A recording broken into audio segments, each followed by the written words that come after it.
Squid Game, c'est une série Netflix qui a littéralement tout explosé et tout retourné dans le monde des séries et du divertissement. Et qui a encore une fois montré que les Coréens, au niveau du cinéma, ils sont là-haut. Il y a une info que pas beaucoup de personnes savent, c'est que Squid Game, normalement, ça aurait jamais dû sortir en fait. Et oui, avant de sortir sur Netflix, la série, elle a été refusée par des centaines et des centaines de studios et de boîtes de prod coréennes. Et on n'a jamais vraiment su pourquoi est-ce que tous ces studios coréens avaient à chaque fois refusé Squid Game. Alors que, une fois que Netflix l'ont accepté, c'était un succès de malade. Mais vous savez quoi? Peut-être que finalement, on sait pourquoi est-ce que tous ces studios coréens, toutes ces boîtes de prod coréennes ont refusé l'idée de Squid Game. Et la raison de ce refus, c'est que, apparemment la série Netflix Squid Game est bien plus réelle que prévu. Bref, je vous en dis pas plus, on commence la vidéo maintenant, j'espère que vous êtes prêts. Aujourd'hui, on est de retour pour un nouvel épisode de Based on Reality.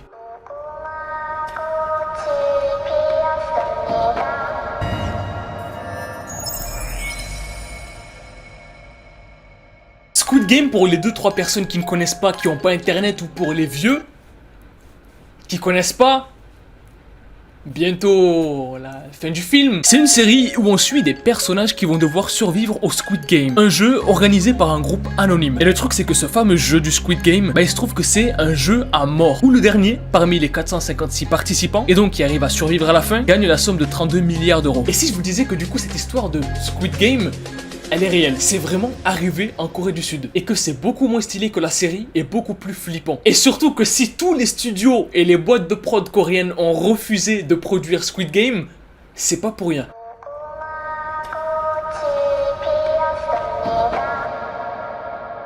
Est-ce que vous connaissez la Corée du Sud? Dans les années 80, en fait, il y a un truc qui se passe en Corée du Sud, c'est que des gens commencent à disparaître.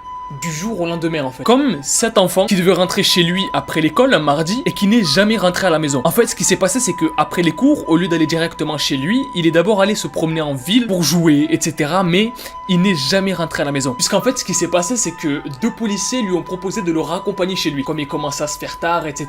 Et puis, plus de nouvelles du petit. Dans la même semaine, 5 autres enfants disparaissent après avoir été rapprochés par des gens habillés en policiers. Et puis, plus de nouvelles d'eux aussi. Bon, déjà, un enfant qui disparaît après avoir approché la police, c'est quand même très bizarre, mais 6 après quelques jours d'intervalle, c'est très bizarre. Et le truc qui est encore plus chelou, en fait, c'est que les parents se rendent compte que leurs enfants ne rentrent jamais, ils vont se plaindre à la police et les parents aussi disparaissent en fait. Et du coup, c'est comme ça que dans des centaines d'autres familles coréennes, il y a des personnes qui disparaissent du jour au lendemain. Des ados, des enfants, ou des personnes adultes ou âgées tout simplement, disparaissent en Corée du Sud alors que c'est censé être un pays tranquille. Alors, qu'est-ce qui se passe? Pourquoi est-ce que ces personnes disparaissent? Et surtout, où est-ce qu'elles disparaissent? Où est-ce qu'elles vont?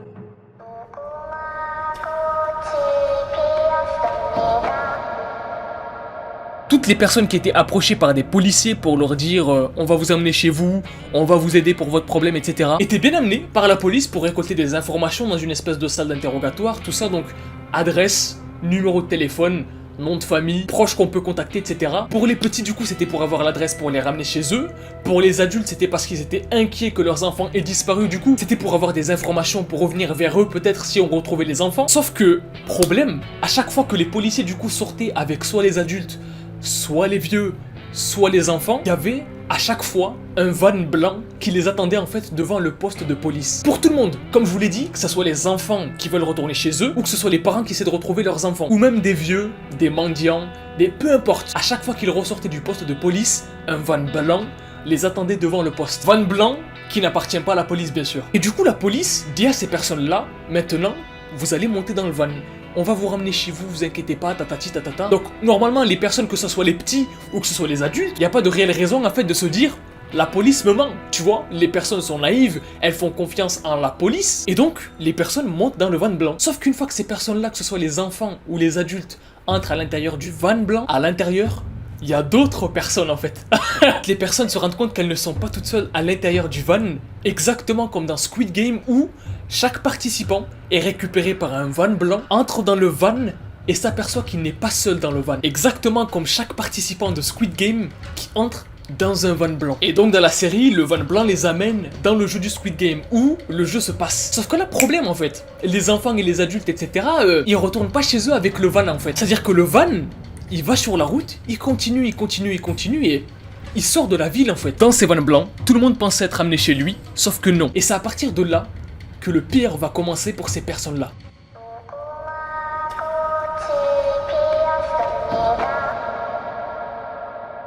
Bon, au bout d'un moment, quand même, il y a des personnes qui se rendent compte que le van blanc, il va pas chez eux, tu vois. Il va un petit peu trop loin, commence à y avoir des montagnes. Comme on dit chez moi, c'est le khla. Voilà, c'est-à-dire que c'est du vide, il y a que du vide autour. Ça commence à devenir un petit peu désertique. Il y a des arbres par-ci par-là, mais plus de traces de civilisation en fait. Donc il y a des enfants qui commencent à pleurer parce qu'ils commencent à avoir peur. Des adultes qui commencent à poser des questions aux policiers qui sont montés dans le van et qui les escortent. Et ce qui se passait dans ces vannes en fait, c'est que à la moindre question, au moindre enfant qui pleure, à la moindre chose désagréable qui se passe, il y a des personnes qui se faisaient tabasser. Les vannes blancs arrivent à destination et toutes ces personnes-là, du coup, qui sont kidnappées, qui ont été capturées, arrivent devant une espèce de gros endroit, en fait, de grosse structure. Un endroit inconnu, immense, qui ressemble, selon les témoignages, à une prison géante. Une fois à l'intérieur, les gens en captivité, du coup, voient des grandes salles avec des centaines de lits, exactement comme la salle principale dans Squid Game. Immense, avec des centaines de lits, et qui du coup est aussi littéralement une prison. Donc les nouveaux arrivants arrivent, voient qu'il y a déjà des gens sur place, et la première chose que ces personnes-là voient, c'est que absolument toutes les personnes dans cette espèce de prison bizarre ont des combinaisons en fait, des ensembles, tous les mêmes. Ils étaient tous habillés avec des ensembles bleu-vert avec des bandes blanches, exactement comme dans Squid Game. À leur arrivée, du coup, on dit à ces gens-là qu'ils n'ont plus de nom, qu'ils n'ont plus d'adresse, plus de famille, et que maintenant leur nom, c'est 1, 4, 456. Maintenant, ils s'appellent par des chiffres. Exactement comme dans Squid Game, où les participants du Squid Game sont appelés par des chiffres. Les gardiens sur place leur disent qu'ils ne sortiront plus jamais d'ici. Et à ce moment-là, les gens comprennent qu'ils sont dans une espèce de camp de concentration géant, caché en Corée du Sud.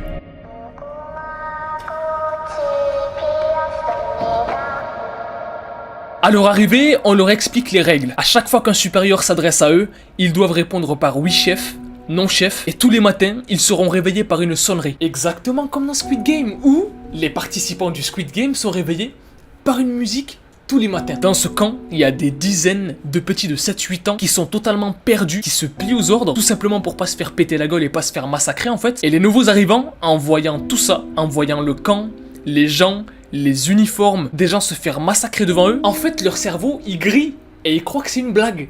Ils croient que c'est une espèce de blague de... Mais non, ils comprennent très vite que c'est pas une blague. Le lendemain, quand tout le monde se réveille, quand la sonnerie sonne et que tout le monde doit se retrouver dans une espèce d'extérieur commun en fait, pour faire un regroupement du matin avec une hymne, etc., etc. Et même cet endroit-là ressemble énormément au jeu 1, 2, 3 Soleil dans Squid Game, avec de la terre battue, une espèce de carré.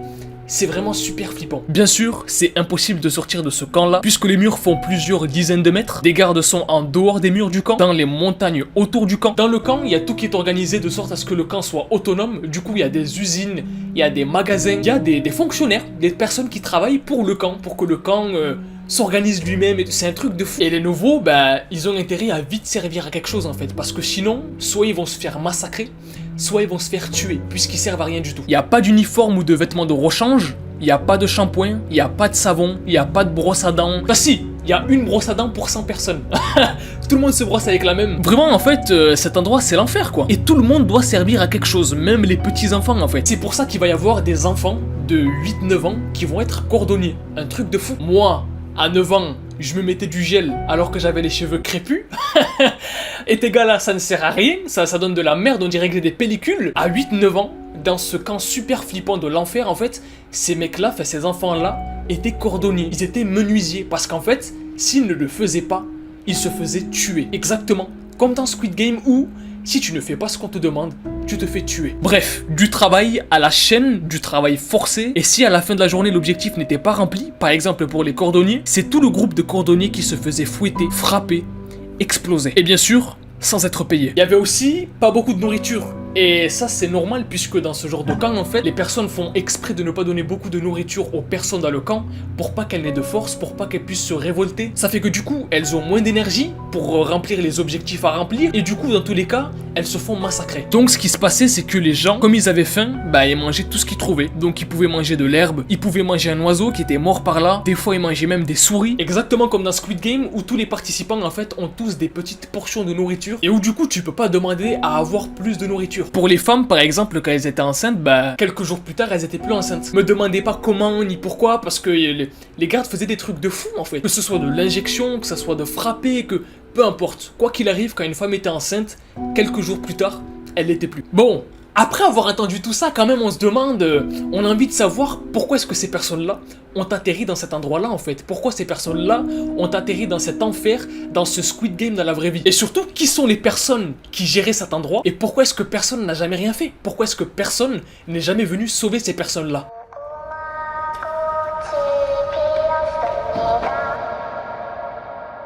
The Brothers Welfare Center, c'est le nom de l'endroit où ces centaines de personnes ont été amenées, puis maltraitées, frappées et tuées. De base, cet endroit-là, c'était pas censé être une espèce de prison ou de camp de l'enfer, mais de base, c'était une espèce de centre d'aide pour les personnes dans le besoin, sans domicile, etc., géré par le gouvernement sud-coréen. Donc cet endroit-là, c'est géré par le gouvernement sud-coréen, pas nord-coréen, je précise. Donc le sud-coréen, c'est les gentils coréens.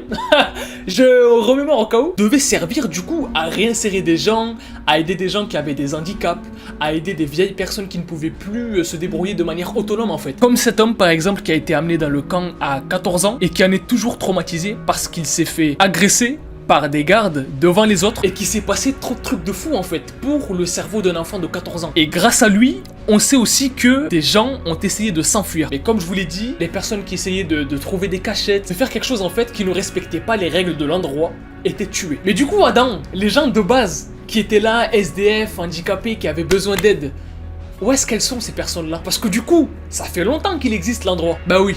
Et c'est le truc le plus flippant justement de cet endroit-là. Les personnes handicapées, les SDF, etc., qui étaient les premières personnes à être accueillies dans ce centre-là, ont été transférées dans une autre partie en fait, dans un autre bâtiment à part. Et ces personnes-là étaient droguées par les gardiens. Et du coup, ils étaient enfermés entre eux, entre drogués. Tellement que les gardes et les personnes qui géraient ce centre-là leur avaient ingéré, injecté, fait prendre des trucs de fou. La section, elle était appelée la section zombie. Mais pour de vrai, c'est le vrai nom. La section, elle était appelée la section zombie parce que les mecs, c'était devenu des légumes en fait. Alors que de base, ces personnes-là étaient allées dans cette espèce de centre parce que c'était pubé par le gouvernement à la télé pour les aider de base. Dans ce camp, il y a carrément des personnes qui ont grandi et qui, après avoir passé plusieurs années enfermées, se sont rendus compte que, en fait, il y avait leur père dans le camp, il y avait leur frère, il y avait leur sœur, alors qu'ils l'avaient pas remarqué depuis le début. Pour vous montrer en fait à quel point ces personnes-là étaient traumatisées et se rendaient même pas compte de ce qui se passait autour d'eux en fait. Et là du coup vous allez me dire, oui mais les parents etc, comment ils étaient retrouvés, comment... Vous vous souvenez du tour au poste dont je vous ai parlé au début de la vidéo? Pendant ce fameux tour au poste, il y avait une récolte d'informations comme je vous l'ai dit. Que ce soit les enfants pour rentrer chez eux ou les parents pour retrouver leurs enfants. Et donc, pour pas qu'une histoire s'ébruite, il faut enfermer toutes les personnes susceptibles de connaître l'histoire. Alors, quand les enfants donnaient leur adresse et leurs informations personnelles, les policiers étaient envoyés par le gouvernement pour aller choper le reste de la famille et les envoyer dans le même camp pour que l'histoire ne s'ébruite pas. Et pareil pour les parents, pour que l'enfant ne dise pas « Ouais, mes parents ils ont disparu, je sais pas où ils sont » et que tout le monde s'alarme et que ça alerte tout le monde, l'enfant lui aussi était récupéré dans le même camp. Et du coup le plus flippant dans cette histoire c'est que ce fameux poste de police ou ces fameux postes de police en général étaient gérés par le gouvernement sud-coréen. Le camp a été pubé par le gouvernement sud-coréen en mode c'est le nouvel Eldorado, c'est le paradis pour les gens qui ont besoin d'aide. Là-bas ils ont subi du bourrage de crâne sans que le gouvernement ne réagisse en fait. On leur disait que c'était Dieu qui voulait qu'ils soient enfermés dans ce camp, que c'était bien pour eux. Donc là c'est un autre level en fait, c'est que le gouvernement est de mèche avec ce truc là, avec ce Squid Game dans la vraie vie. Et bon, comme toute histoire tordue, un peu bizarre, où il y a toujours du négatif et du mal, ça termine toujours par exploser aux yeux de tout le monde. Et comme par hasard, un jour il y a un mec qui s'appelle Kim et qui est procureur qui décide d'aller chasser dans une forêt en fait. Voilà, le mec il kiffe la chasse donc il va chasser, il se balade dans la forêt etc.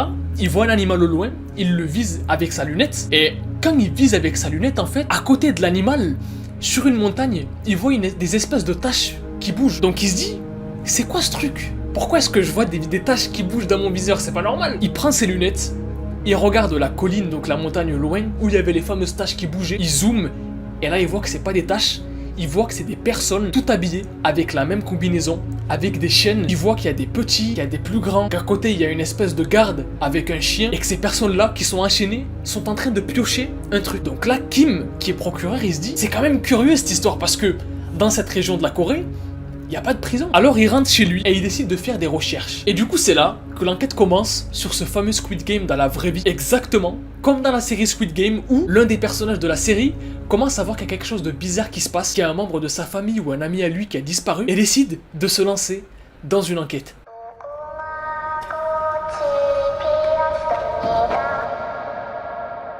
Kim, il fait des recherches sur cette espèce d'endroit parce qu'il s'est souvenu en fait que à côté de toutes ces personnes-là qui étaient enchaînées, etc., il y avait une espèce de structure. Alors, il arrive à retrouver le nom de l'endroit, donc The Brothers Welfare Center. Il trouve le nom du dirigeant grâce à des contacts qu'il a. Et il a même réussi à avoir un interrogatoire privé avec lui pour avoir des informations sur cet endroit bizarre et surtout sur ces personnes qu'il a vues sur cette montagne-là en fait. Et à la fin de l'interrogatoire, Kim n'arrive à récolter aucune information intéressante.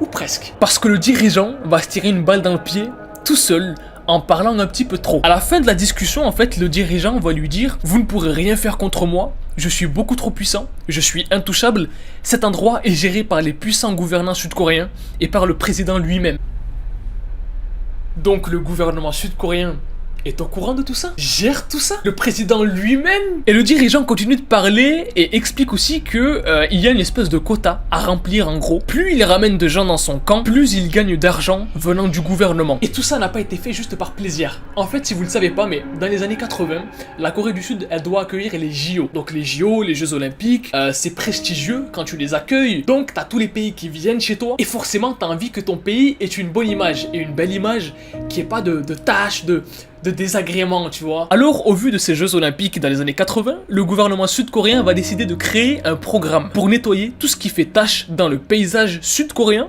pour les JO. Alors, la police étant de mèche, elle va recevoir l'ordre de tout nettoyer, toutes les personnes sales, toutes les personnes bizarres, absolument tout ce qui ferait tache. Et la police avait elle aussi un quota dans la journée de personnes à ramener. Plus il ramenait de personnes dans ses camps, plus il gagnait de points du coup qui devenaient de l'argent pour eux. Donc comme des espèces de primes. D'où le fait que des gens, même des enfants, ils disparaissent après avoir rencontré des agents de police. Les policiers en fait auraient été omnibulés par le fait d'avoir des primes, d'avoir de l'argent et commenceraient en fait à capturer n'importe qui. Et dans ce genre de délire là, il n'y a pas de tri. Voilà, il n'y a pas de lui non, on n'a pas fait attention, il est normal. Bref. Kim a continué son enquête après avoir vu ces fameux aveux entre parenthèses du dirigeant. Il voulait le traduire en justice en fait, par rapport au fait qu'il ait laissé faire ça et qu'il gère cette espèce de gros camp qui quelque part est illégal. Et vous savez ce qui s'est passé? Kim, le procureur du coup, il a reçu des appels. Il a reçu des appels de personnes haut placées qui lui ont dit pas avec lui, pas avec ce genre de personnes, pas avec ces gens-là. Kim l'a quand même fait, il l'a quand même traduit en justice et le dirigeant n'a rien eu. Il a juste eu 2 ans de prison, je crois, ou 3. Il n'est pas vraiment allé en prison, il est allé dans une espèce de prison de luxe. Et ça ressemble quand même pas mal aux personnes qui sont masquées avec des masques dorés, etc. dans Squid Game, qui sont des personnes intouchables, hautes dans le gouvernement, et qui du coup gèrent le Squid Game. Mais bref, à la fois c'est pas très surprenant que le gouvernement soit de mèche, parce qu'à cette époque-là, le président qui gouvernait la Corée du Sud, il était pas très clean, puisqu'il avait mis un gouvernement un petit peu dictatorial. Tu vois, tu pouvais pas faire ce que tu voulais en fait.